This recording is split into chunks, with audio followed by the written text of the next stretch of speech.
Autre point de l'actualité, 6 mois après le massacre de Yirgou, les bourreaux vivent impunément. C'est le sentiment d'un collectif de femmes qui ne comprend pas, en outre, la lenteur de la justice à faire toute la lumière sur cette tuerie. Ce matin, devant le palais de justice au centre de la capitale burkinabé, les membres du collectif ont observé un sitting pour exiger une diligence dans le traitement du dossier par la justice. Paul David Bambara, Zouvabiel David Dabiri.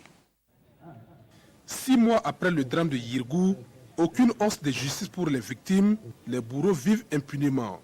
C'est le sentiment qui mobilise ces femmes devant le tribunal de grande instance de Ouagadougou ce matin. Organisées au sein du collectif Femmes Debout, elles sont là pour dénoncer ce qu'elles qualifient de lenteur judiciaire et surtout interpeller. C'est pour montrer à nos autorités d'une part, cette alerte que nous avons lancée depuis janvier, elle est toujours d'actualité.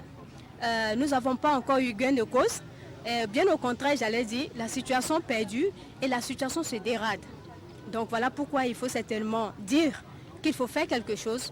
Et selon les organisateurs, au-delà des questions judiciaires, le drame de Yirgou aurait engendré une crise humanitaire. Dans les camps dressés pour les déplacés, les vivres seraient en manque aux grandes dames des veuves et des orphelins.